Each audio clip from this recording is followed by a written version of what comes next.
Okay, I Like Movies is a film that showed up on Amazon Prime that I watched the other day, and I love this movie. Okay, I like movies. What can I say?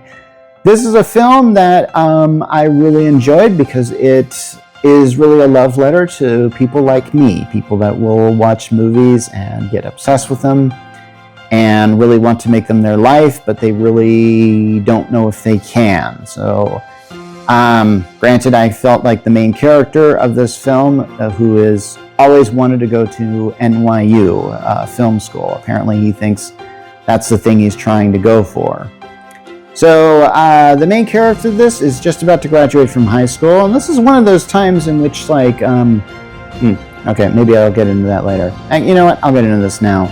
There's a bit of a spoiler right here I'm going to drop here, but I don't think that there's ever really a scene where you actually see this character graduate from high school, which normally, like, there's, when you do like this kind of coming of age story, you always show that scene with the caps and the gowns and stuff like that. I don't think that's really shown. I'm kind of glad it's not, because I kind of feel like you don't really need it for the story you're trying to tell. The story that is being told feels very autobiographical, and I wouldn't be surprised if this is based on this main character here. I forget who wrote and directed this movie, but it feels like a supremely independent project, but a very good one at that. This is a very character-based driven film, and the performance of its lead is just spectacular.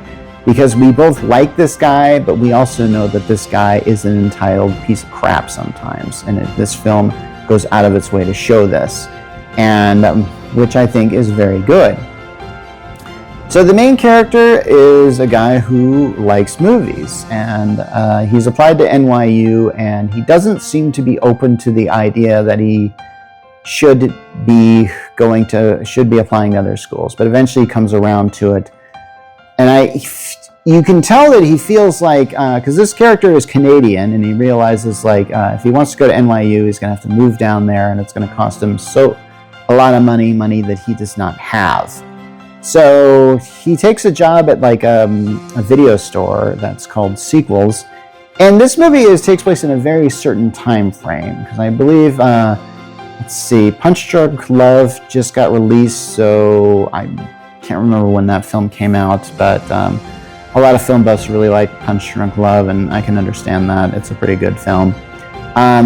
But I have to admit, I don't really remember, like, so I think this is the mid-2000s or something like that is when this kind of takes place in, because there's still video stores, something that we really don't have anymore, do we? You know, when I think about it.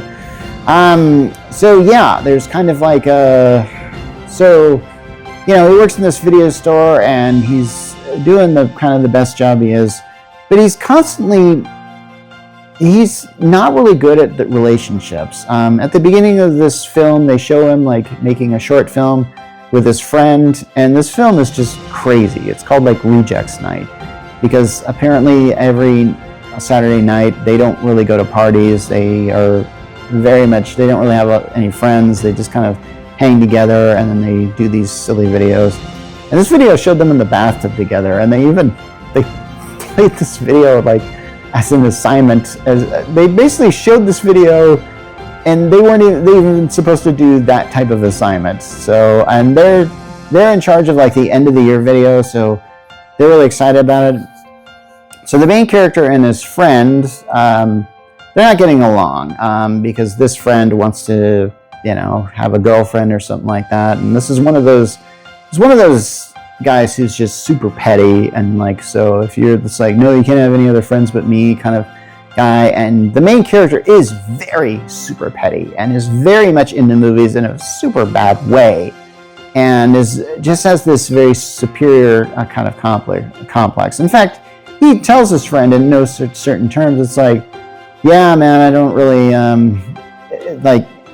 because the sad part is he treats his friend like crap. Like, yeah, I don't think this is going to work. Eventually, you're just kind of a placeholder now. And he actually uses that term on him. And I'm going like, geez, guy, that's really sick. Speaking of sick, this character, I feel like this character has undiagnosed mental issues, which I think is kind of very important to see kind of that. And I think this is rather shown and not told. At some point in time, we are told what his issue is.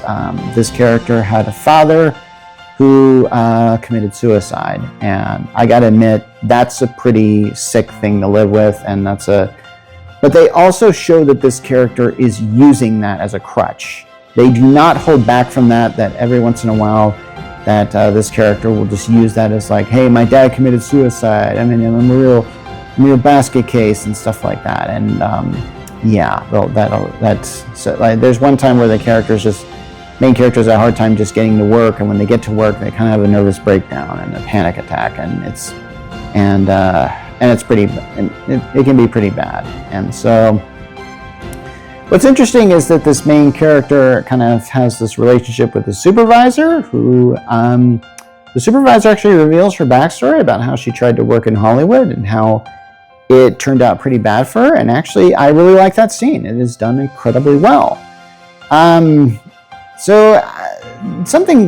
Here's the thing about this thing. This main character tries to get back together with his friend after his friend completes the end of the year video that he and his friend were supposed to complete.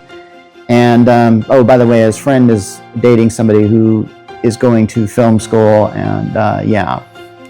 So the main character actually does get a scholarship to go to a school, but it's not like a school that specializes in film, like this NYU that he really wanted to go to. So yeah, so he's kind of having to, and there's a scene there where they're having dinner and the mother presents to him like, hey, look at this, you got a scholarship to the school. And she knows that he should be pleased by this, but the main character is utterly not pleased at all. And I really like how this happens. I feel like this is a very realistic time that is being depicted here. It's something that I think, like, I don't know, for some reason I have memories of like the year before I went to college, that senior year, there's this sudden huge burden of worry that starts to show up, because this is a time where you really have to start thinking like, what am I going to do with my life? What am I going to do at least for the next 4 years with the college I'm going to and stuff like that. So this main character does get a scholarship there, and yeah. So, but he can't seem to get back together with his best friend. As he tries to arrange a time where they can get together, but his best friend ditches him, and then so the main character spends the night at the video store he works at, but he forgets to set the alarm as he leaves, and so the store is robbed, and then there's a big investigation, and what's funny is the supervisor has to get her corporate boss to come in and handle this situation. And this is kind of a funny scene, because this is when the main character reveals how much he loves his supervisor, which you sort of see the seeds planted for that, but he just admits like, hey, I love you, and I just think, and it comes across so pathetic, but at the same time, you know this character is pathetic. This character is entitled. And this is a word that's used in the film to describe him, and I think it's a very accurate one. This character is not meant to be someone who you can really look up to. This is a character who needs to change. This is a character who needs to embrace the reality of his life and is not doing it. So how does this film kind of end? I have to admit, this isn't a film that disappointed as far as the ending. I kind of felt like, okay, the main character does accept the fact that he's going to another school. And here's the thing, you see him at this school, and he's sort of learning to get involved with some new friends. So, and that's kind of the basic how it ends. And I have to admit, I was pretty satisfied with that ending. I kind of thought like, there was a lot of times in this film where I could tell this character would often get very intense about things, you know. I mean, he's one of those type of guys that goes, come on, stop talking to me like this. You know, he's one of those type of things. He's a lot like Eric Cartman on South Park, really.